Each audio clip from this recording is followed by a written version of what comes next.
And welcome everyone to another Smart Money Circle episode. With me today is Ed Cofrancesco, who's the CEO of International Assets Advisor with around 5.5 billion in AUM. Ed, thank you so much for taking the time and welcome to the Smart Money Circle. Well, thank you, Adam. I'm glad to be here. So Ed, I always like to begin. Can you please tell us your story and how you got to where you are today? I feel like I'm living the song of the Grateful Dead, trucking, because it's been a long, strange trip. I grew up very, very blue collar in New York and Brooklyn. I was a latchkey kid before they even had the term latchkey child. Didn't know I was special. And my friends and I, we all had the same values, and we wanted to get ahead and so forth. But Wall Street was this mystical place across the bridge in Manhattan where the rich people lived. And we thought everybody in Manhattan was fabulously wealthy. And the only really investor any of us knew on Wall Street was, of course, Thurston Howell III, the Wizard of Wall Street from Gilligan's Island, the TV show. So, we were fascinated by it, but we didn't know much about it. And I went to high school in Manhattan and took the train in every day. In the mid 70s, while I was in high school, there was a great newspaper strike. And so there was no dailies in New York. And that was what we usually read on the subway on the way into the city, whether it was to school or work. And so the only paper available at the newsstand in the morning for about 6 months was the Wall Street Journal. So I'd buy the Wall Street Journal. I was trying to educate myself. And of course, we didn't have the internet or anything to educate us. But lo and behold, I'm sitting there one day in class reading the Wall Street Journal. And it was my junior year of high school. It's 1978. My buddy comes up to me and says, "You like this Wall Street stuff?" And I said, "Well, I don't know if I like it. I'm trying to understand it." And he said, "Well, what would you say if I could get you a job at a Wall Street firm?" I'm like, "Really? Who do I have to kill?" It's like, wow, yeah, sure. What do I got to do? And he explained that there was a firm that he worked for.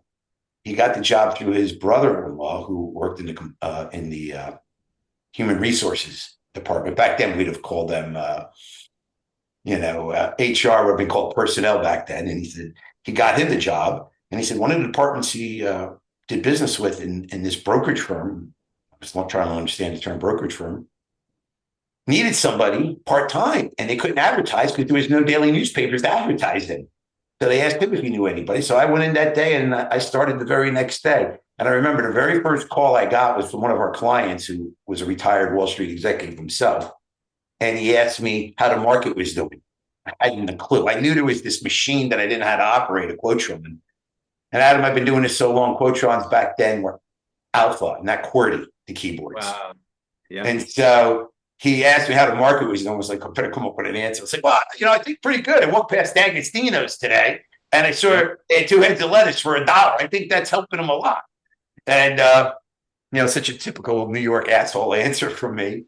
And he wasn't too pleased, but, my boss bailed me out.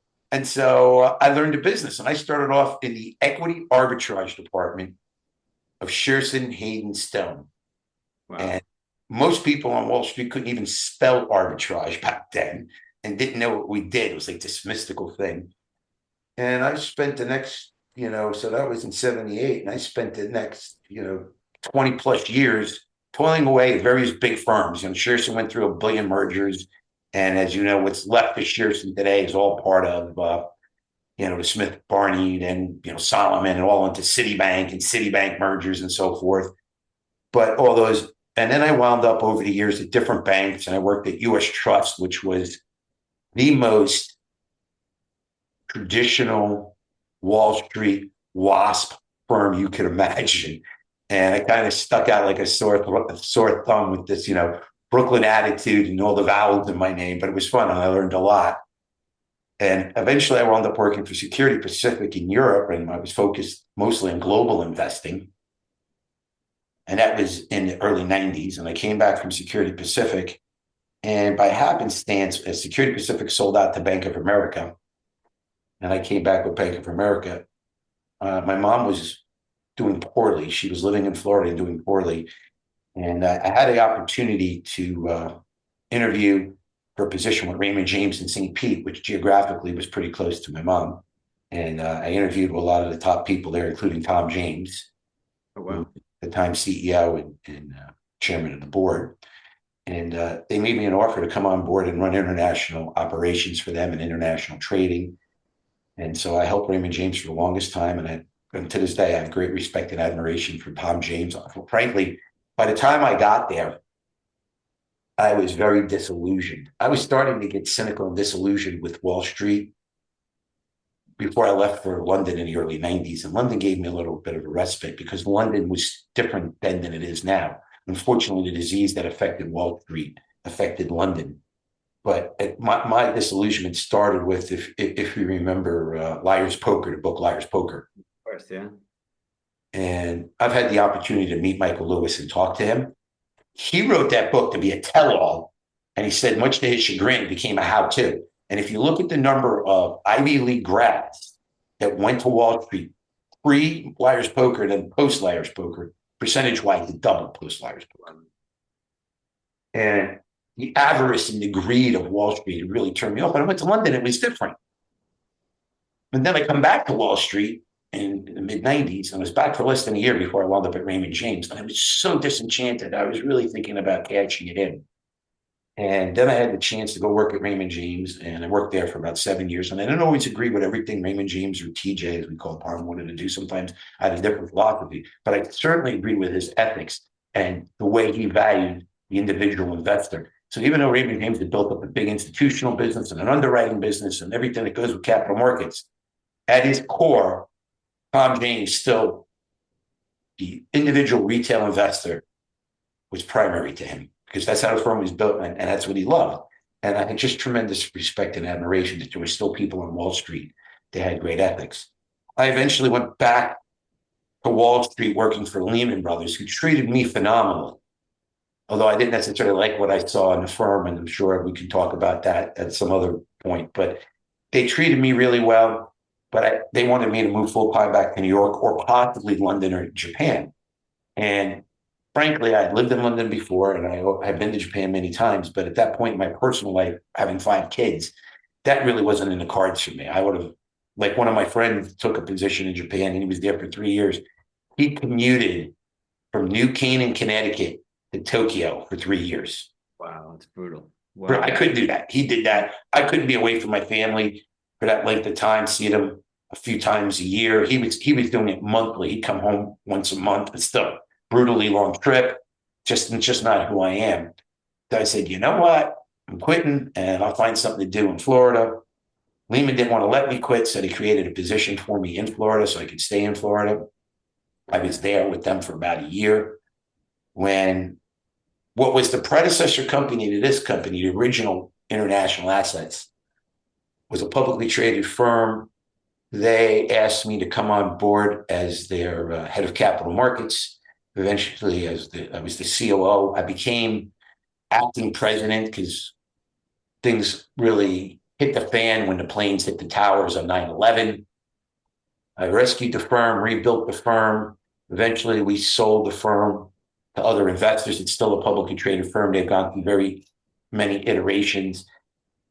I didn't necessarily feel like I still had a home there after we had done these transactions, so I left and I did some private banking and things of that nature. But meanwhile, we had sold off the core original business of that firm, which was International Assets Advisory, which was a retail broker-dealer. Didn't want to sell it. That transaction was already in the works when I had assumed control of the firm, and I needed the capital from that firm to rescue the firm. So now that I'm out in the street trying to think about what's my next move, and this is, again, about 20 years ago, I was thinking maybe I should buy that firm if it becomes for sale again. And my friend was president. And I said, he asked me to do some work for him. I said, yeah, I can do some work for you. But I said, I'll do that under one caveat. He said, what's that? I said, I know the guy that owns your firm. I know your owner. He's an absentee landlord. This is like his 10th or 15th largest asset. And I always tell people, the analogy I make is, I don't know what your 10th or 15th largest asset is, Adam, but you don't wake up every morning thinking about how you can increase its value, right? You wake up, hey, what can I do for my wife today? What can I do for my kids today? Hey, what can I do around my house to make my house worth more? Let's say your 15th most valuable assets, the large screen TV in your living room. You're not going to wake up in the morning and say, throw a shoe at it and break it. But, same token, it's like, how can we enhance its value, increase its return, and make it more valuable? You just don't. It's a no, never mind. And so that's what was happening to International Assets Advisory. So finally, in the late summer of 2006, my friend approached me He said, yeah, you were right. The owner wants to sell. He's asked me to find him a buyer. And I've had a few different buyers, but I know they wouldn't take care of the advisors and the clients of the firm the way you would. And so he asked me if I wanted to buy it. I said, well, certainly.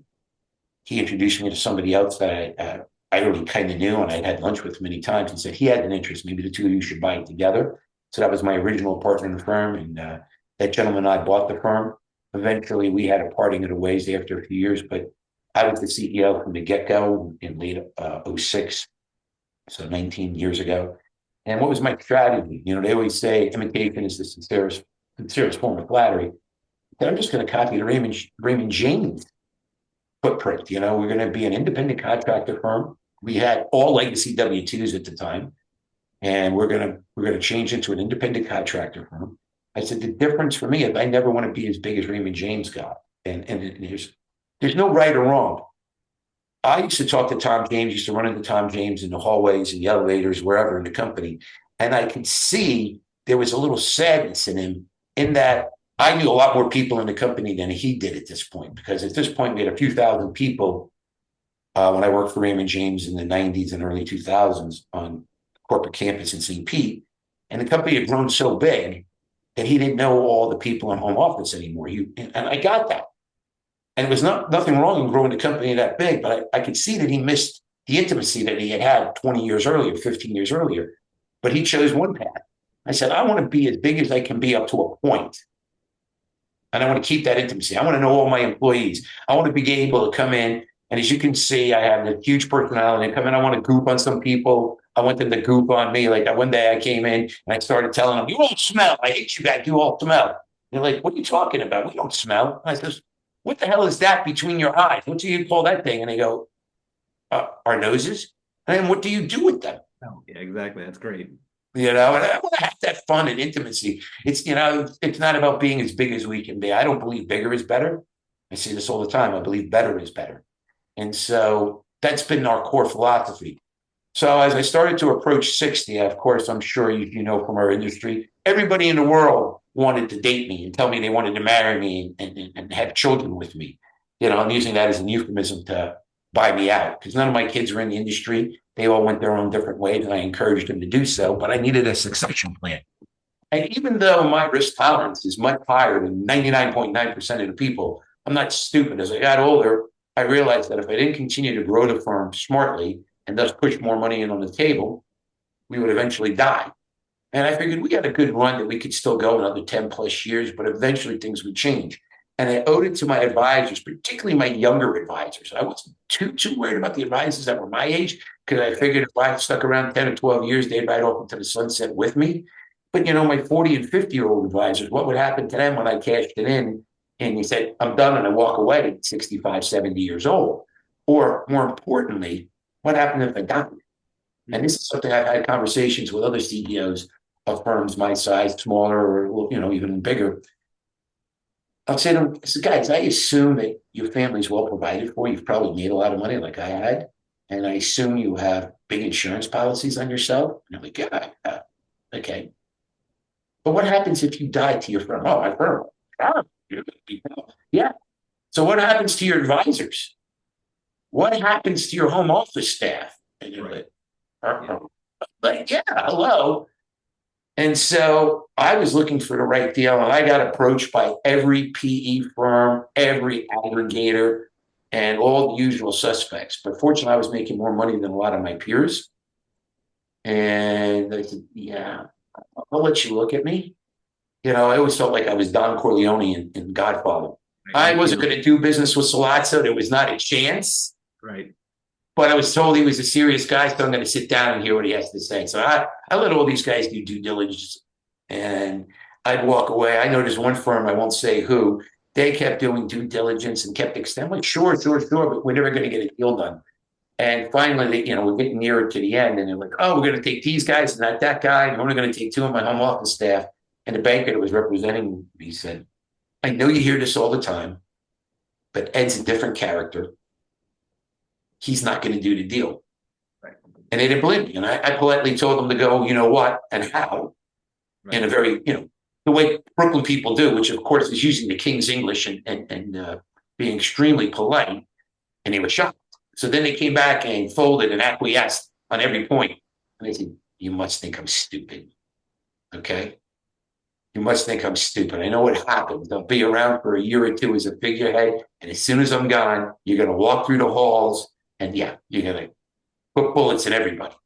I said, that's not going to happen because I don't need it to happen. And so I described what my unicorn firm was. My unicorn buyer didn't know if they existed. I wanted a family office. I wanted a single family office that was no more than Gen 2. Okay. Because once you get to Gen 3, Gen 4, Gen 5 of family offices, they're PE companies, right? The family's not involved. They collect their check. I tell you, it's sort of looking with acknowledgement on you. And so I wanted no more than Gen 2. But I wanted to be in financial services, but not wealth management. I wanted to be their first wealth management firm, but I wanted them to want me because they had already made plans to get into wealth management and other related categories and be very synergistic. Well, lo and behold, my business partner is on the board with a gentleman whose family office is exactly that. I'm like, come on, he comes back from meeting these guys at, on a board meeting of this other company he was on. And he described what they do. I said, come on, dude. He said, no, really, yeah, it's your unicorn. It's exactly what you described. So Brown Helm is the name of the family office. And they have done a great job. We dated them for a year and a half, 2 years before we finally consummated the deal 2 years ago this month. And sold them majority control with them having the option, not an option. They buy the rest of it. I have a put option to them in a few more years. And I have to tell you, it's worked out. They were a single family office involved in financial services. Their main operating company, some of your viewers probably have heard of them, Equity Trust. Equity Trust is the 500 or 600, 900 pound gorilla in the self-directed private custodian IRA business. And they really wanted to get into the custody and clearing business. They were in it in a small way. So they're now building a big custody and clearing firm. And they wanted to also get into wealth management. It's been a great marriage. And the guys that run Equity Trust are the sons of the founder, but they were old enough that when the founder was building the company, they were there building with them. So I like to call them Gen 1.5. They may not be Gen 1, Dad would be Gen 1, but they're not Gen 2 either. And they're going to be around for a long, long time. They were already talking about the next generation, sending their kids to the best business schools and so forth. So this is something that I get to help them. I'm having so much fun helping to continue to build it and knowing that I'm leaving behind a legacy. I'm never going to retire, but I have other things, other fish I want to fry that I may want to do in a few years. But in the interim, I'm having a great time. And it's really been a storybook type of deal. You don't often get that, kiss the toad and turn it into a prince. That's usually only in, fairy tales, but that's the way I feel it's happened here. That we're really having a fairy tale deal. And this is 2 years into this. So this is more than enough time for any honeymoon phase to have worn out. So that's how I got to where I am. And that's basically the story of IAA. We put the clients first. My 60-second elevator speech is that about 50 years ago, Ronald Reagan said the scariest words in the English language are, I'm from the government and I'm here to help you. We 100% believe that. We also believe the second scariest words in the English language are, I'm from Wall Street. I'm here to make you money. If you hear that, lock up your wallet, run away fast, hide. Unfortunately, as you know, Adam, Wall Street has got a monopoly on all these MBAs and doctorates that, graduate with specialties in wealth management, financial engineering. So they invent a lot of the things that are good for our clients. And so what is our job is to figure out what they invent that's good and not going to blow our clients up. Because at the end of the day, the guys on Wall Street don't care about individual clients. They care about themselves, their bonuses, and the bottom line.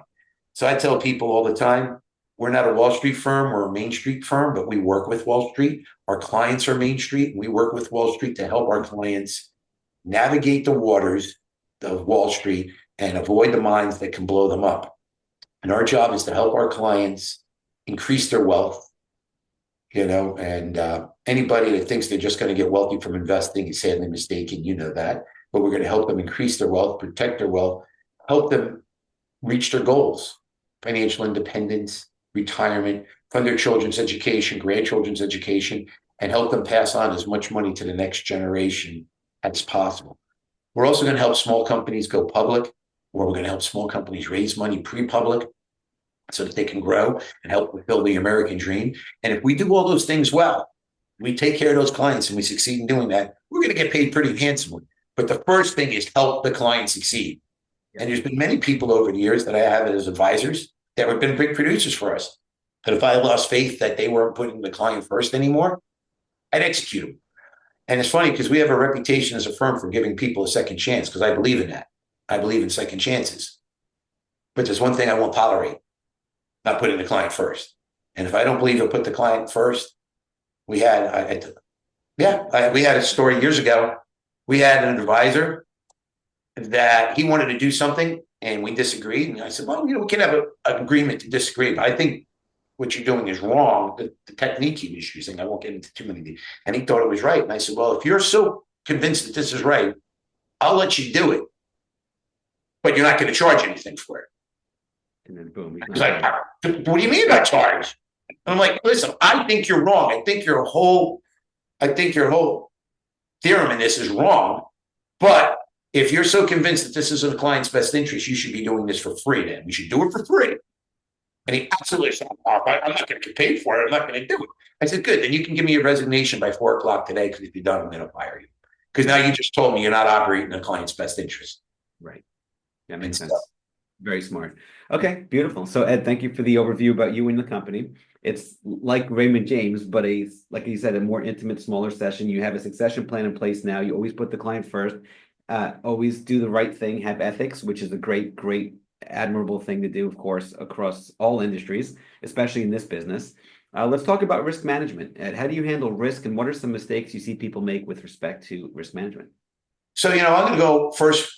Risk management for me and for the firm. And that's what I've told everyone. Ask me what I do for a living and what my career has mostly been about. I said, obviously there's sales, obviously there's this, obviously there's, I said, but it comes down to two things.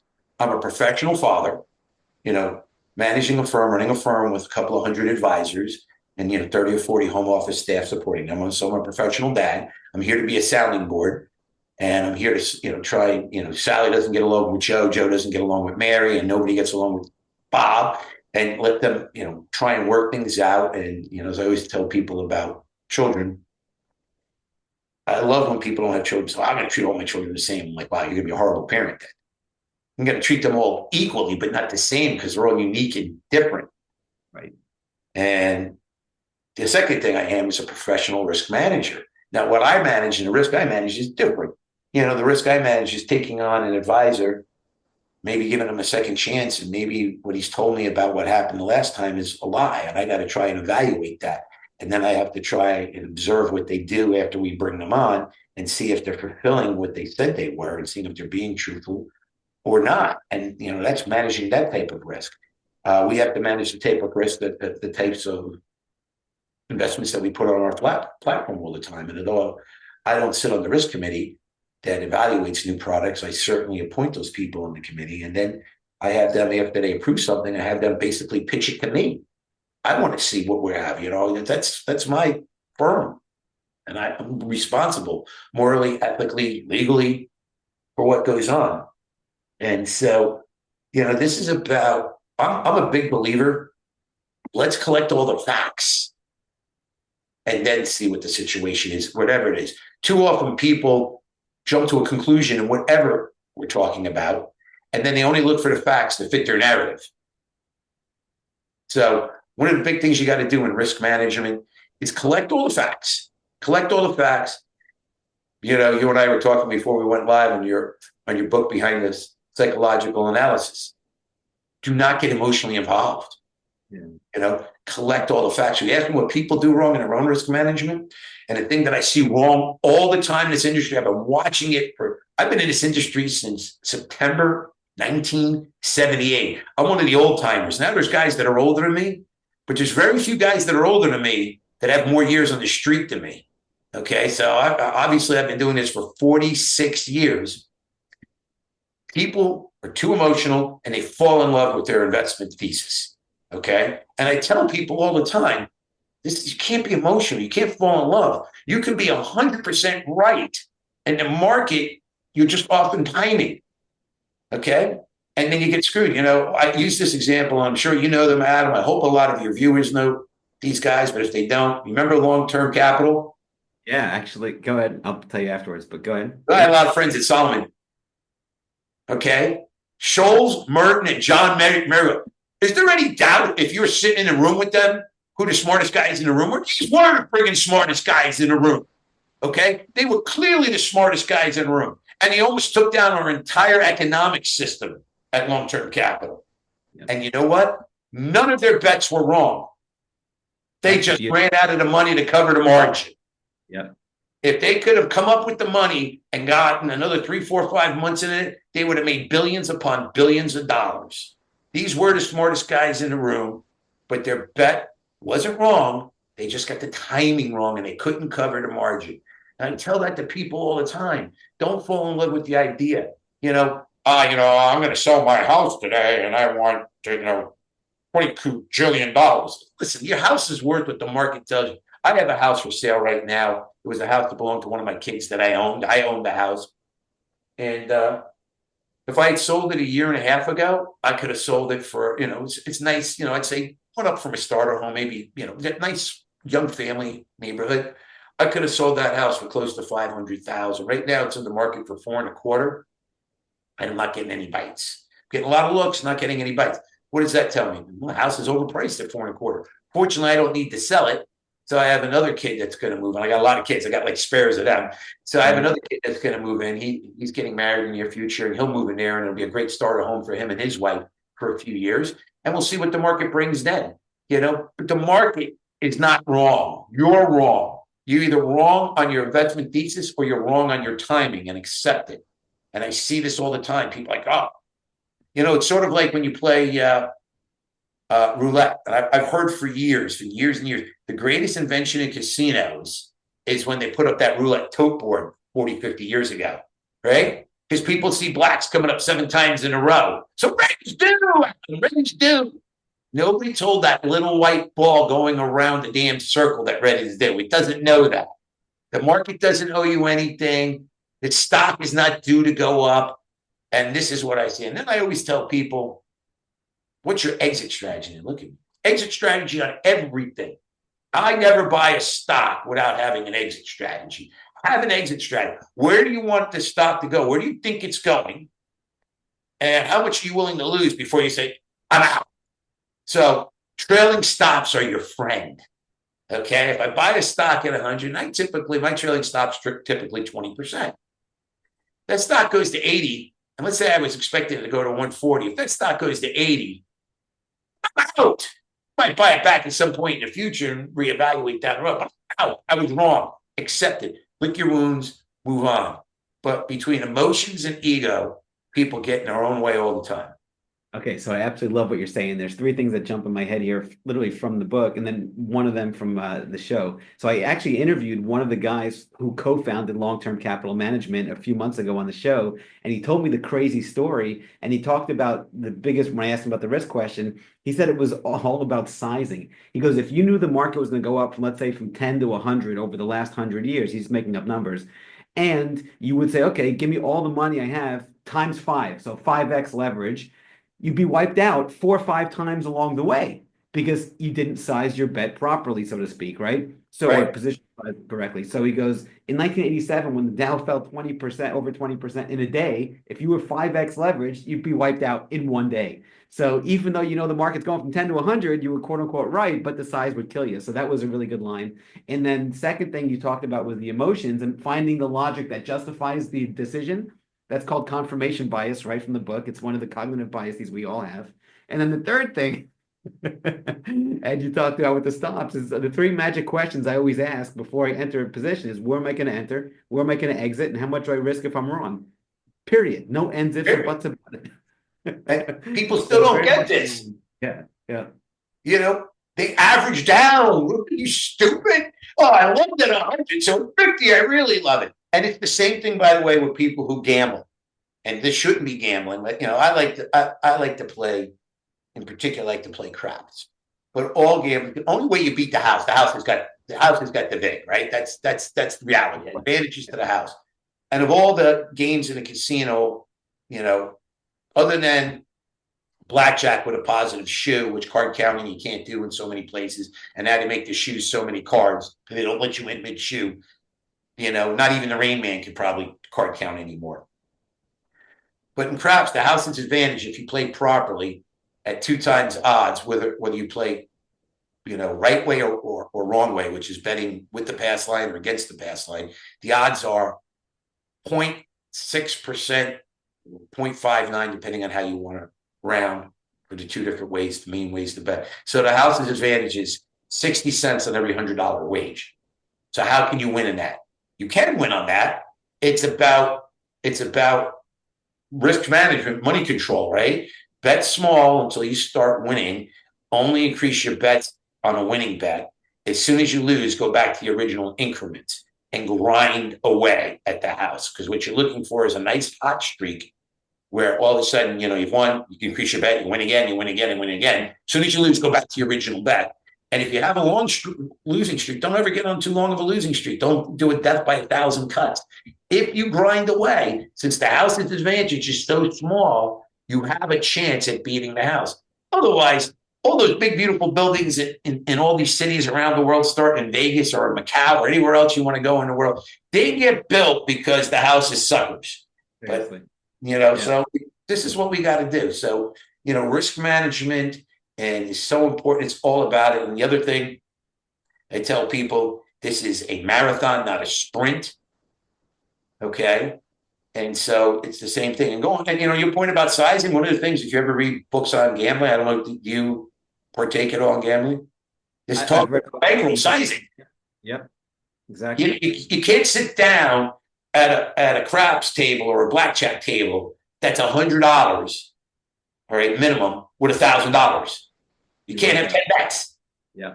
You don't have enough size to last. The house is big is going to kill you. And it's funny because it's in business also, because if you're undercapitalized, most businesses fail because they don't have enough capital for the runway. Exactly. So I love performer. By the way, have you ever seen a performer that isn't wonderful? They're always great, aren't they? After losing all that time, yeah, for sure. No, you get a performer because we haven't figured out yet. This is what we're saying we're going to do. It always looks great to perform. I always take all performers, no matter how credible you are, divide by 2 at a minimum. It's sort of like, you know, fund managers or hedge fund guys, you know, have come to me over the years. Oh, the back test. Of course, the back testing is great. Because if it didn't work in the back testing, you would have scrapped that investment thesis and come up with a new one. The back test works phenomenally.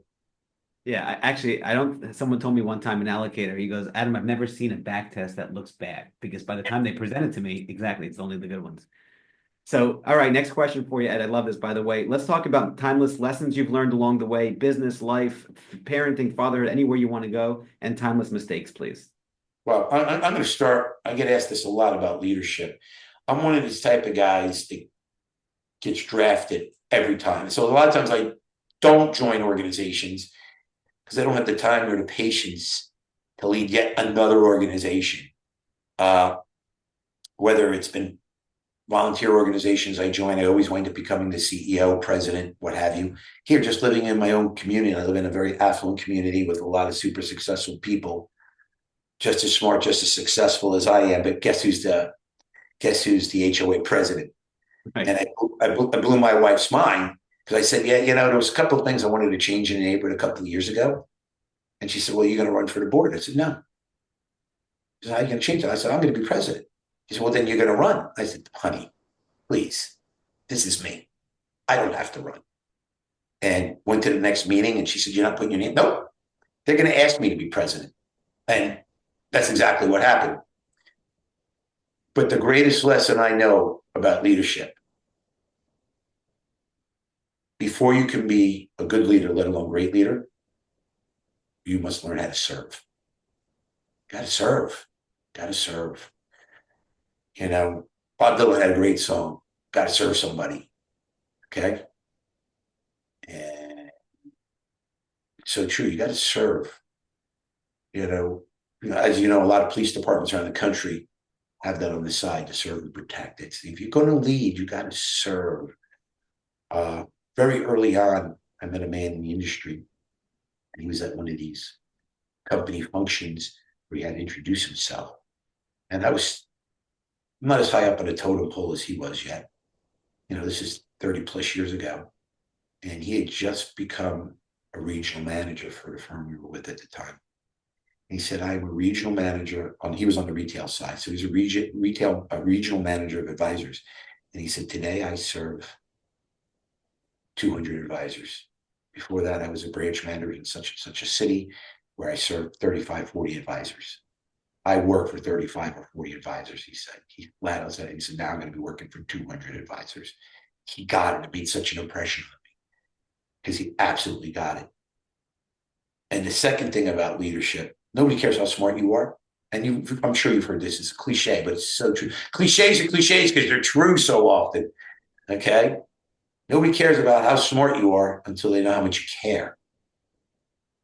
That's once people know you care, then they'll go to the gates of hell for you. Mm-hmm. They know you got they know that you have their back. They'll step in front of a bullet or a car for you. And it's true. So you've got to serve and you've got to care about your people. That's the keys to leadership. And the keys to being a good advisor is the same. You got to serve your clients. Listen, there's nothing wrong about wanting to make money, but you got to put your clients' interest first. One of my longtime partners, he passed away, unfortunately, in a plane crash. Sorry to hear that. Yeah, it's going to be 9 years. Actually, just turned 9 years a few weeks ago. And he was my long-term partner in business. We'd been friends for 20 years. He was my best friend. But I remember hearing a story from an intern that I didn't even know that knew him. When this intern heard that he had passed, he shared a story. This intern had been talking with him. And he said he was discussing his career options and future and so forth. And they were talking about different things. And my partner turned around to him and said, you know what? At the end of the day, it doesn't matter which of these roads you go down. As long as you put other people first, you will always be successful. And I don't think truer words have ever been spoken. And so, if you're going to be a good advisor, always put your clients first. And if you do, the clients will see that. Okay, they'll see that. They'll see that you're putting them first. And that, yeah, you expect to get paid because you're a professional, no different than their lawyers and CPAs. But if you put their interests first, not only will they be with you long term and you will be successful in giving them advice and helping them achieve their goals, but they're going to be your best source of referral and bring you other clients. And then you won't have to worry about marketing and sales. You're just going to sell you and your firm that you're good, honest people and that you're putting the client's needs and wants first. Love it.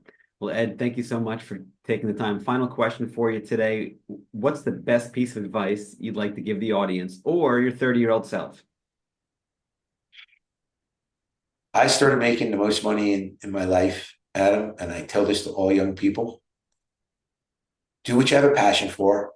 I developed a passion for Wall Street at a young age, as I relayed to you earlier. So you have to do what you have a passion for. And I know money is important, especially when you're young and you're struggling. But you know what? Don't worry so much about making money. Worry about having fun in what you do. Because if you love what you do, you don't have a job, you have a career. Every day you look forward to getting up. It's been a long, long time since I woke up with that feeling of dread. It's a work day. I have to go to work. I can't remember. I remember that feeling though. It's been a long time. Yeah. Okay. And so, yeah, that's what I would say to my 30-year-old self. Stop fretting about money. Stop chasing the almighty dollar. Concentrate on being true to yourself and having fun. And if you have fun, you're going to make more money. And it's true. And you're going to be more successful in ways that count more than money. Love it. Absolutely love it. Well, Ed, thank you so much for taking the time. Congrats on all the success. And hopefully we'll have you on again soon. Excellent. Cheers. And let's get together for lunch soon. Absolutely.